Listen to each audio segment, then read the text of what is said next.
High, আজকে আমি আমার খুব পছন্দের একটা কাজ নিয়ে আবার তোমাদের কাছে চলে এসেছি। একটা শিল্পীর কাছে তার সমস্ত কাজই পছন্দের হওয়া উচিত, নয়তো সে সেই কাজটা করতে পারবে না। কিন্তু মন ছুঁয়ে যাওয়া কাজগুলোর মধ্যে এটা হলো একটা। আলপনা বা কলকার কাজ বরাবরই আমার খুব প্রিয়। এই আলপনা বা কলকা এই আর্ট ফর্মটার সাথে তোমরা সবাই কোনো না কোনোভাবে পরিচিত আছো। তো চলো আজকে আমি তোমাদের সাথে শেয়ার করি এই আলপনা বা কলকার কিছু অজানা তথ্য। এই আলপনা শব্দটা সংস্কৃতের অলিম্পন শব্দ থেকে আসা, যার মানে লেপন, আর সেই থেকেই জন্ম হয় এই শিল্পের। আর এই আলপনার মধ্যেই আছে কলকা, যার বাঁকানো রূপ এসেছে পারস্য থেকে, প্যাঁচার চোখ বা আমের আঁটির মতো, যেটা আজ মেহেন্দির নকশায়, শাড়ির আঁচলে আর ঘরের প্রতিটি কোণে নিজেকে গেঁথে রেখেছে। সাদা ধানের গুঁড়োর সঙ্গে মিশে আছে বাঙালি মেয়েদের কল্পনা, আর আঙুলের ডগায় মাটি বেয়ে উঠে আসে এই শিল্প, যার নাম আলপনা।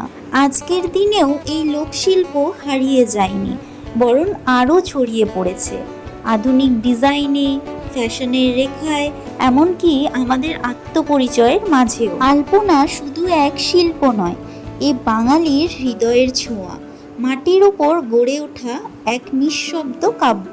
এখন সময় বদলেছে, মাটির উঠোন আর থাকে না সবার, তবুও শহরের drawing room, canvas, digital art, fashion, সব জায়গায় আলপনা আজও বেঁচে আছে। বেঁচে আছে কারণ এর সঙ্গে জড়িয়ে আছে আত্মপরিচয়, শিকড় আর এক গভীর নিঃশব্দ ভালোবাসা। আলপনা শেখায় নরম হাতে, ধৈর্য ধরে, মাটির কাছে মাথা নত রেখে কিভাবে সৌন্দর্য তৈরি হয়। কলকা এসেছে পারস্য থেকে, যেখানে একে বলা হতো বুটা বা পাইজলি প্যাটার্ন। মুঘলদের হাত ধরে এটি আসে উপমহাদেশে, আর বাংলার মাটিতে এসে মিশে যায় আলপনার সাথে। কলকার আকৃতি একটু বাঁকা, একটু সর্পিলো, ঠিক যেন নদীর মোড় ঘোরা জল, কিংবা আমের আটির ভেতরের কারুকাজ। এই বাঁকি যেন জীবনের প্রতিফলন। সব কিছু সোজা নয়, তবুও সব কিছু সুন্দরভাবে সাজানো।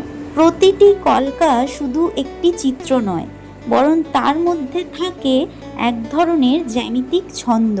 কখনো এটি ভরা হয় ফুল পাতায়, কখনো আবার ফাঁকা রেখেই বলা হয় অনেক কথা। আজকের ডিজিটাল দুনিয়ায় যখন সব কিছুই ছাপে ছাপে তৈরি, তখনও কলকা হাতে আঁকা নকশার মতোই বেঁচে আছে। যেমন এই যে ঘটের ওপর করে তোলা কলকা, তার উপস্থিতি মনে করিয়ে দেয় শিল্প কখনো পুরনো হয় না।